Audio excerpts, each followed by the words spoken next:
प्रातः काल का समय था। गुरुकुल में हर दिन की भांति गुरुजी अपने शिष्यों को शिक्षा दे रहे थे। आज का विषय था आत्मा।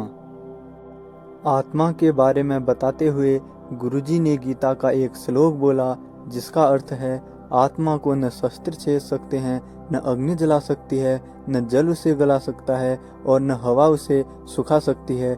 इस आत्मा का कभी भी विनाश नहीं हो सकता है, यह अविनाशी है। यह सुनकर एक शिष्य को जिज्ञासा हुई।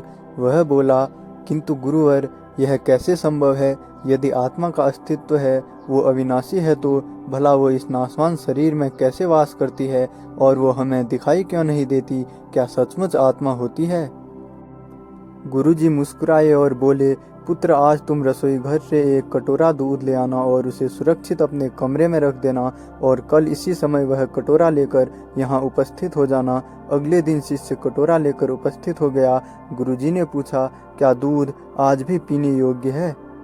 शिष्य बोला, नहीं गुरुजी, यह तो कल रात ही फट गया था, लेकिन इसका मेरे प्रश्न से क्या लेना देना? गुरुजी शिष्य की बात को काटते हुए बोले, आज तुम रसोई में जाना और एक कटोरा दही ले लेना और कल इसी समय वह कटोरा लेकर यहाँ उपस्थित हो जाना। अगले दिन शिष्य सही समय पर उपस्थित हो गया।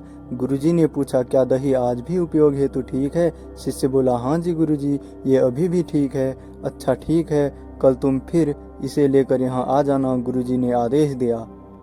अगले दिन जब गुरुजी ने शिष्य से दही के बारे में पूछा तो उसने बताया कि दही में खटास आ चुकी है और वह कुछ खराब लग रही है। इस पर गुरुजी ने कटोरा एक तरफ रखते हुए कहा, कोई बात नहीं, आज तुम रसोई से एक कटोरा घी लेकर जाना और उसे तब लेकर आना जब वो खराब हो जाए। दिन बीतते गए पर घी खराब नहीं हुआ और शिष्य रोज खाली हाथ ही गुरुजी के समक्ष उपस्थित होता रहा। फिर एक दिन शिष्य से रहा नहीं गया और उसने पूछ ही लिया, गुरुवर, मैंने बहुत दिनों पहले आपसे प्रश्न किया था कि यदि आत्मा का अस्तित्व है, वो अविनाशी है, तो भला वो इस नाशवान शरीर में कैसे वास करती है और हमें दिखाई क्यों नहीं देती? क्या सचमुच आत्मा होती है? पर उसका उत्तर देने की बजाय आपने मुझे दूध, दही, घी में उलझा दिया। क्या आपके पास इसका उत्तर नहीं है? इस बार गुरुजी गंभीर होते हुए बोले, वत्स, मैं ये सब तुम्हारे प्रश्न का उत्तर देने का ही तो प्रयास कर रहा था। देखो, दूध, दही और घी सब दूध का ही हिस्सा है, लेकिन दूध एक दिन में खराब हो जाता है, दही 2-3 दिनों में, लेकिन शुद्ध घी कभी खराब नहीं होता। इसी प्रकार आत्मा इस नाशवान शरीर में होते हुए भी ऐसी है कि उसे कभी नष्ट नहीं किया जा सकता। शिष्य बोला, ठीक है गुरुजी, मान लिया कि आत्मा अविनाशी है, लेकिन हमें घी तो दिखाई देता है पर आत्मा नहीं दिखती। गुरुजी बोले, घी अपने आप ही तो नहीं दिखता ना।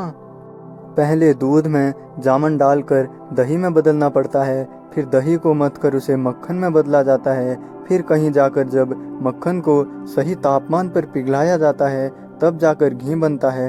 हर इंसान आत्मा का दर्शन यानी आत्मदर्शन कर सकता है, लेकिन उसके लिए पहले इस दूध रूपी शरीर को भजन रूपी जामन से पवित्र बनाना पड़ता है। उसके बाद कर्म की मथनी से इस शरीर को दीन दुखियों की सेवा में मथना होता है और फिर सालों तक साधना व तपस्या की आंच पर इसे तपाना होता है, तब जाकर आत्मदर्शन संभव हो पाता है। शिष्य गुरुजी की बात को अच्छी तरह से समझ चुका था। आज उसकी जिज्ञासा शांत हो गई थी। उसने गुरु के चरण स्पर्श किए और आत्मदर्शन के मार्ग पर आगे बढ़ गया।